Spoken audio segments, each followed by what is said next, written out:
President, Comrade Hemlata, General Secretary, Comrade Tapan, all other office bearers of CITU, all senior trade union leaders, and all other fraternal trade union leaders, and trade union leaders sitting here, my dear friends and comrades. Warm greetings from SEWA, Self-Employed Women's Association, central trade union in the country fighting for the rights of women workers in the informal sector. And first of all, we are very grateful for CITU to invite us as part of this union delegation who are supposed to come and say revolutionary greetings and also be together in the common struggle towards working class rights. So as starting from INTUC respected leader and also Comrade Amarjit and others, this space is very unique in the country in terms of trade unions coming together, despite the ideological differences, despite the political differences, but coming together for the purpose of the workers' rights, and that is where we stand unique in this country, and we are fighting together for the rights of the workers in this country, and that makes us more unique as a common trade union platform. And that is where I think the struggles, the strikes have been announced in this platform as a resolution and also announced by our central senior trade union leaders. And as Comrade Pambis and our senior trade union leaders have already expressed or also have already laid the foundation or laid the base of our discussion, how should we look at the national and international scenario, especially the political economy of the world in this very crucial moment of where we are together fighting and together taking our steps ahead. Because we know at the international level how trade union movements are targeted by the rightist governments, and he has well explained how it has been and how it has curtailed the right to freedom, right to collective bargaining, right to common representation, etc. That is well explained by him at this juncture. And also Comrade Amarjit has explained what is happening in this country.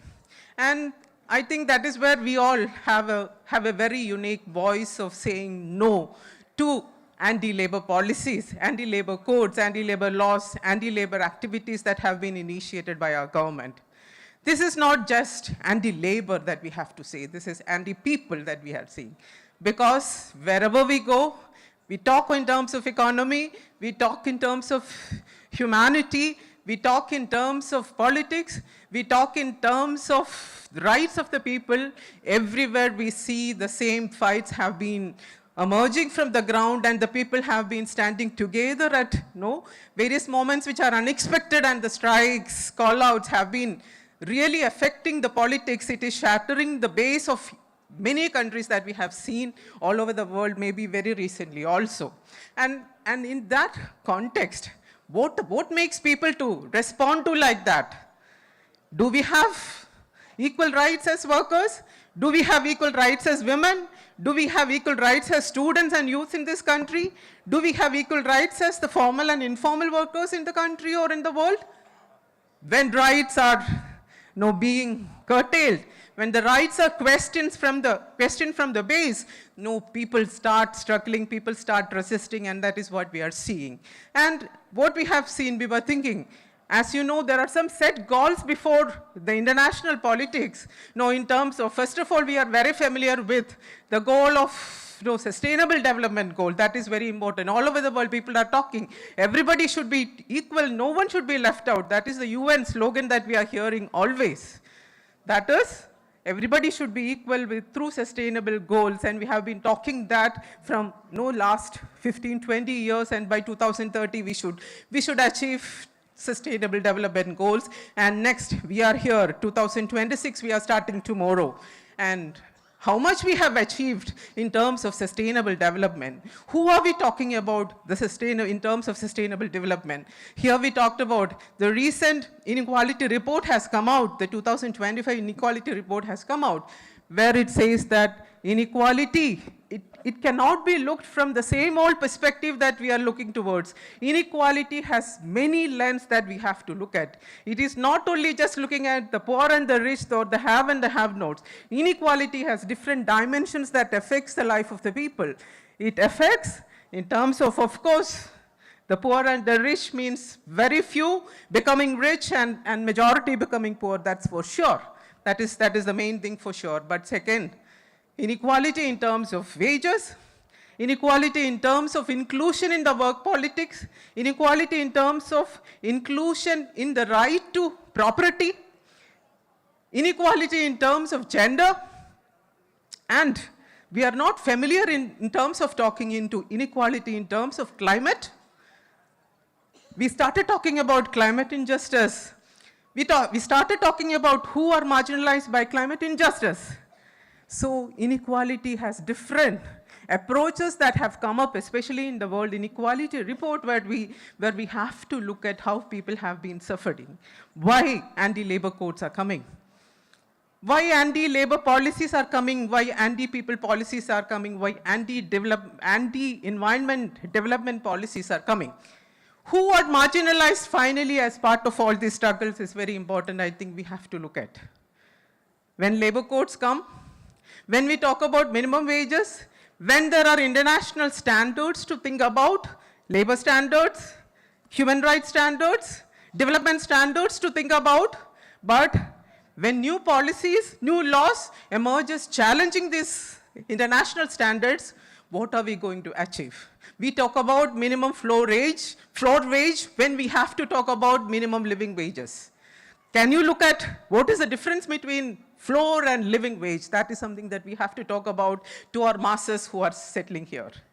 When we talk about formalization, when we want maximum number of people to be in the formalized workforce, informalization is increasing. Without talking about informality, without talking about the increasing informalization of the common people, the workers in this country, can we talk about class struggles? How are we going to talk about transition in the midst of this large-scale informalization that is happening? When people are denied of minimum wages, when people are denied of social security, when international labor standards assures you 9 minimum social security through ILO Convention 102, the government is saying, you take some schemes, you take some insurance policies, you just include in some accident insurance policies, that's it. Where is your protection as maternity, as women workers? When the new Social Security Code is coming into existence, no more Maternity Benefit Act in this country.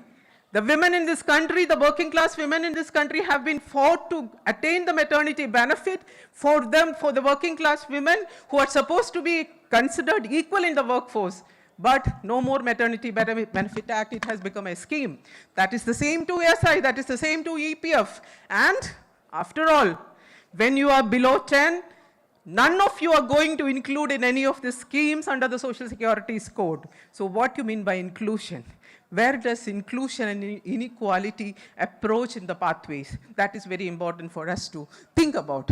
So dear comrades, this is the juncture that we have to crucially think about the rights being denied as workers, the rights being denied as women, the rights being denied as children, the rights being denied as the most marginalized people in this country. I have mentioned about climate injustice.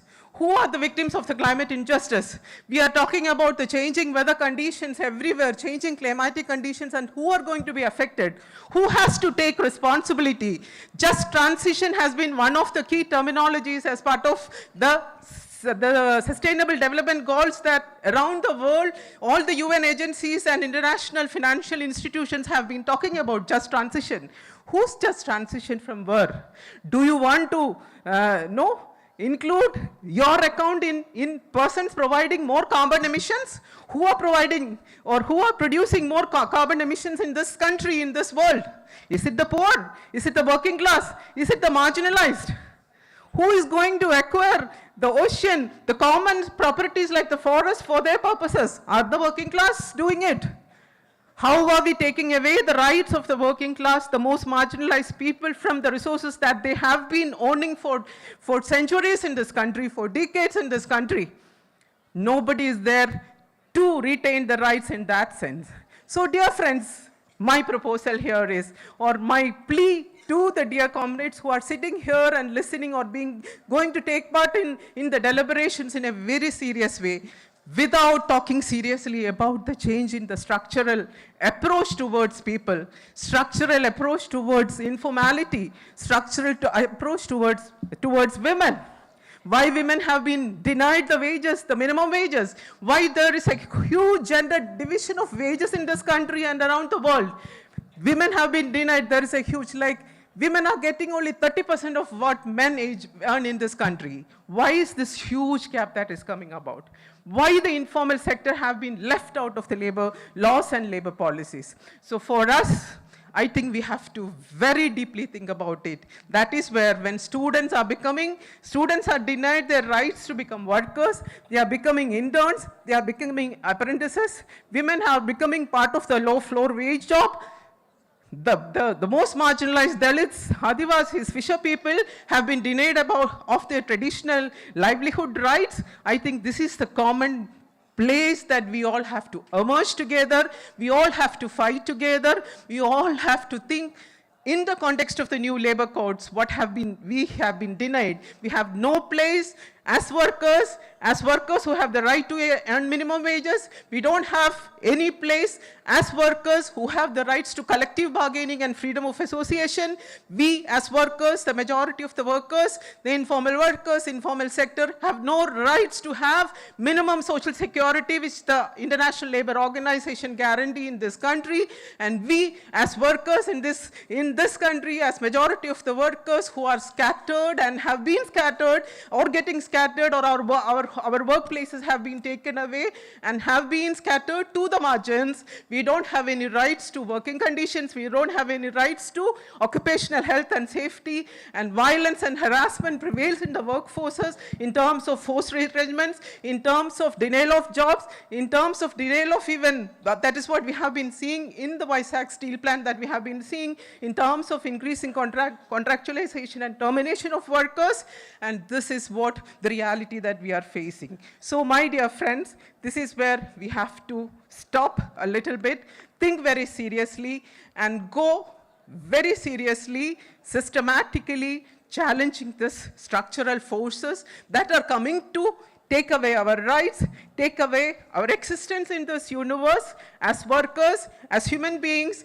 and people who come together to survive, doing hard work, doing 24 hours job, and sustaining to have minimum social security and minimum right to livelihood and living in this country. So at this juncture, let us come together, let us meet all other partners in this juncture, let us hold hands with them, let us hold hands with the majority of the people of the country and fight together towards unified justice, unified labor rights, and to exist in this country as a human being, as a worker, as a common person, as a Dalit, as an Adivasi, as a woman, a student, and a youth. Thank you so much. Zindabad. Thank you, Comrade Sonia. Just a minute.